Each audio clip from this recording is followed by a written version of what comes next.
Hi crafty friends, Kathy here. Welcome to my channel, and if you're watching this on Christmas, I just want to say Merry Christmas to you all if you celebrate.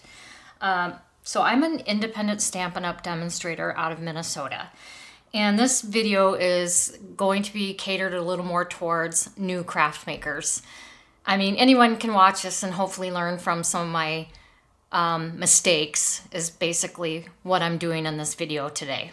So my husband suggested a couple of years ago that I make cards to save money because greeting cards are getting so expensive.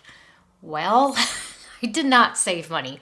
In fact, I have spent so much money because I let the craft monster take over. I got addicted and I wanted all of the things. So I'm just here to kind of give some tips to do on ways to save some money and not do what I did. So if my husband only knew how much I'd spent, he probably would be divorcing me by now. So I signed up as a demonstrator a couple of years ago. And the reason I did that is because I had nothing for card making and I wanted the product. The nice thing about Stampin' Up, if you become a demonstrator, you get the discount and you only have to make the minimum quarterly sales, which is like $300 a quarter. And you stay active then. You don't need to do any classes and you don't need to do any videos, which was great for me because at the time I was working full-time and I was actually working overtime. So I just retired in June. So now I don't have any money coming in, so I cannot be buying so much stuff anymore. In fact, I've been a demonstrator for 2 years just on my own purchases. I don't have any customers. So yeah, that's a problem.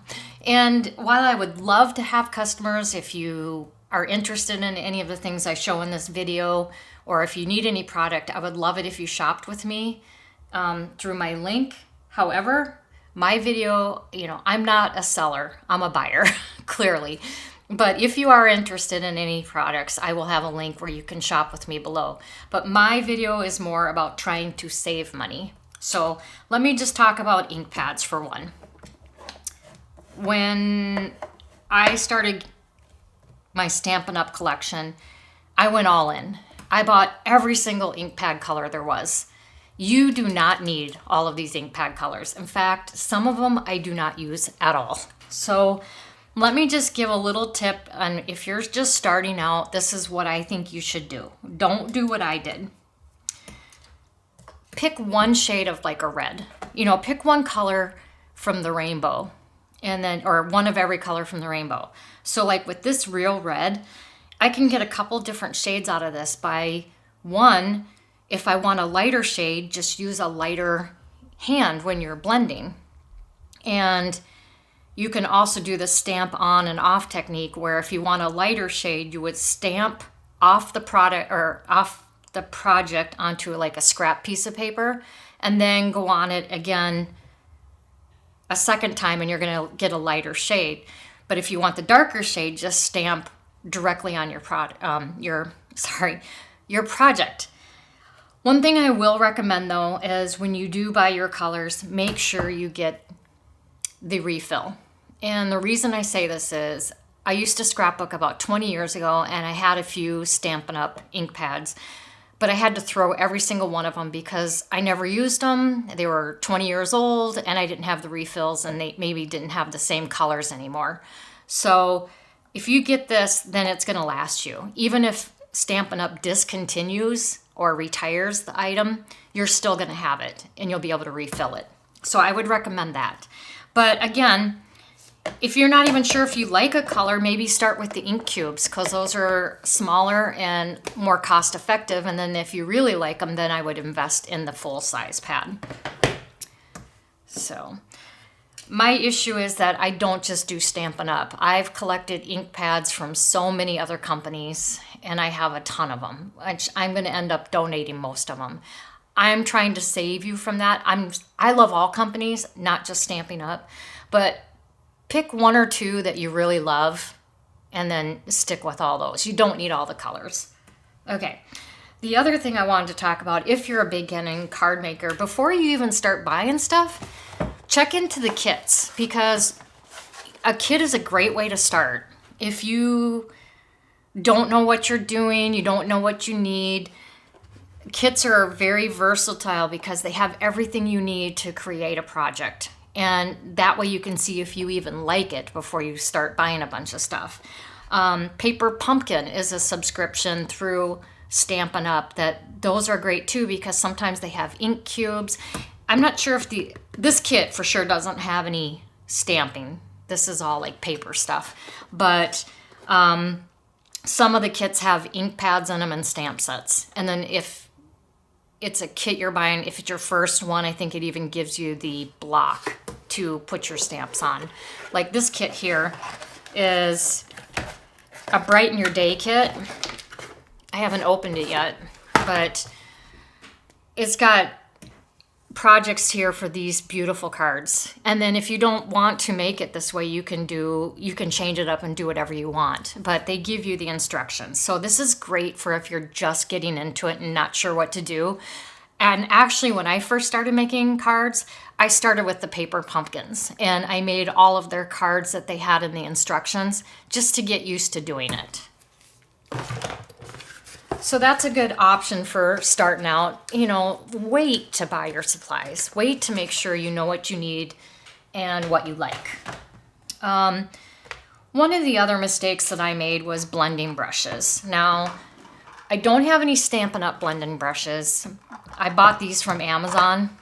They are cheaper and they work great. So I will put the link for the, if I can find it, for these Amazon brushes. The problem with me is I didn't stop at Amazon. I've got the Gina K set. I've got Simon Says Stamp, Alt to New, Waffle Flower. So tons. Oh, Pink Fresh. I have so many different brushes. What I would recommend is try out a set, see if you like it, buy like one or two. Don't buy all of them. Just buy like one or two to test them out before you buy any more. I think there was a couple ink blending brushes that I had that I did not like at all. I can't remember what they were, so I ended up not using them. But one thing I will suggest is you just need one brush for color family. You do not need to have a separate brush for every color of orange you have. Just one per color family. But you do need a separate brush for your ink types. Like if you have oxides, have a separate set of brushes for your oxides, and then have a separate set for your pigment inks and a separate set for your dye inks. And you will, though, I will say, it is nice to have some of the smaller brushes for getting in small detail areas. And I like these Waffle Flower ones. I think there was a set of 10, but I like them because there's two different sides. So these have been great for me. And I'll put the link in the description. The only affiliate that I am is Stampin' Up! So if you shop through my Stampin' Up, that does help me out. But any other link that I put in my description is just for your use. I don't get any kickback on that. Okay. Another thing, paper trimmers. When I first started out, I started out with a Fiskars paper trimmer, and it was a guillotine. And it was somewhat small, so I did not like it. I ended up selling that on a marketplace. I've tried out a few different options for paper trimmers. Let's see if I can zoom out a little bit. Okay. So I've tried out a few different options, and my favorite by far is the Stampin' Up! I'm not just saying this because I sell Stampin' Up! Again, I don't just do Stampin' Up! I use many companies' products. But this one is by far my favorite. The reason I love it is it's got this arm that extends out, so you can use it for scrapbooking if you got bigger papers. It's got the cutting blade, the scoring blade, easy to read measurements. These are replaceable. It works great for me. Any other paper trimmer that I've had, I've thrown away or donated. I do have one big guillotine that I got from Amazon that I use for like massive cutting projects, like cutting out my card bases, stuff like that. If you're not good with the blocks, let's see. You know, here's like this isn't a Stampin' Up! Block. I think I got this at Michael's. But Stampin' Up! Also has a set of blocks. If you're good with, you know, seeing the stamp and stamping where it needs to be, or like double stamping, then yeah, the blocks are great. But for me, not so good. Especially if I can't see through them. Like if it's a cling stamp and I can't really see where it's going, I recommend having a Misty. You can either get the mini or this regular size. I have the regular size. I live by this thing. This is something I absolutely need. This is what scrapbook.com came out with. It's a magnetic glass board. I don't really have it in my budget to buy one from Glassboard Studios at this point. The one thing that I found with this though is I didn't feel that these magnets that came with it were strong enough to hold my project. So I did invest in some of these from Glassboard Studio and they're fabulous. So I would recommend that. But these I just now use in my Misty because I've lost my other magnet. So yeah, this is a must-have as far as I'm concerned. Sentiments. I bought a ton of different sets of individual sentiments that had matching dies to cut them out. And then, you know, it's like just a small, maybe a small stamp set and then maybe a small die set for like a single word. And then I found like I wasn't using them because they're smaller and that's in my smaller bin of my craft storage supplies because most of my stuff is, let me show. I did do a video on how I organize my dies and my stamp sets. It's on my YouTube playlist under organization. But anyways, most of my stuff is this size and that's where I tend to go in here and look for sentiments or whatever. Well, if I got a small one that's over in my small bin, I tend to not use it. So what I would recommend, instead of buying just a ton of individual sentiments, try to find something like a stamp set that has multiple sentiments in one set. You know, like this, neither one of these have a birthday, but I have so many other birthday sentiments that doesn't really bother me. But why I wanted to show these, not this one in particular, but this one, this more messages. I'm not sure if this is still available or not, but there are a lot of companies that have a similar thing where it basically stamps out all the sentiments on one go. And then you have a die that cuts them all out at the same time. This is such a time saver. And I feel like these didn't really, maybe I just missed them or I just found them recently, but now that I see that they have these all at once, these are the ones that I tend to buy now because it makes it easier. And then if I'm not feeling very crafty or like I'm not very inspired or I can't think of something to do, I'll just sit down and start stamping and cutting sentiments so I have them when I do feel like making a card. You know, like this one, it has dies, but these are it cuts them out individually. But it's still great because it has multiple different sentiments here. A must-have in the craft room, candy. Sorry, just to keep your, you know, keep your sugar up in there, keep your creative juices flowing, grab a little snack. Probably not a must-have for you, but it is for me. I have to have candy, and being Christmas, I have to have the Christmas candies. Cutting die cuts. If you are looking into getting a die cut machine, what I would recommend, don't make the mistake that I made. I mean, when I signed up to be a demonstrator, I signed up at a time when they were offering the mini die cut machine. And so that was what I got with my starter kit. And it was good for a little bit, you know, if I had small dies, but I was finding that there were so many dies that I couldn't buy because they were too big. So Stampin' Up! Does have a full-size die cut machine. I would recommend, if you're getting a die cut machine, get the full-size one first, because then you can buy pretty much any die cut, and it'll work. There are some extra large ones that don't fit in the Stampin' Up! Or the Spellbinders Platinum 6, but you need an extra large machine for that. And I ended up buying an Impress, Anna Griffin Impress for those. And I love that machine.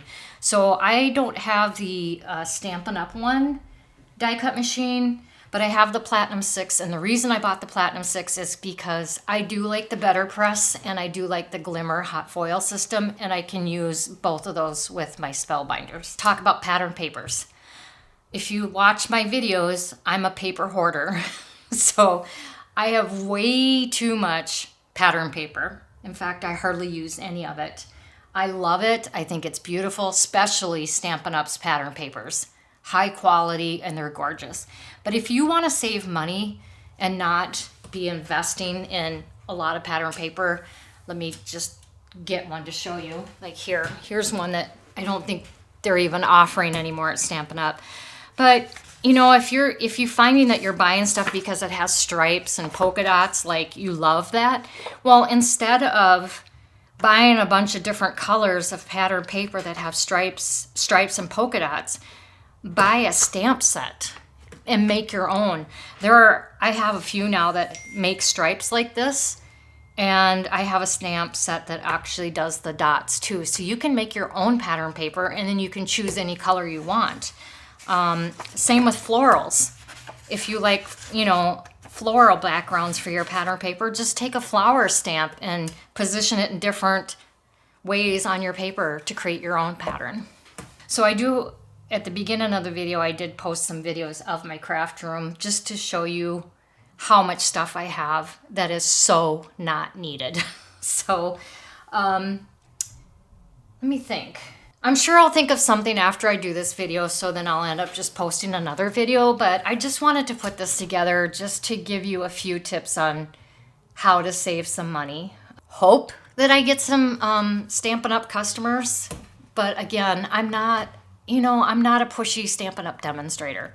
So my videos you're gonna find are more about just creative, you know, giving you some inspiration on some fun folds and stuff like that.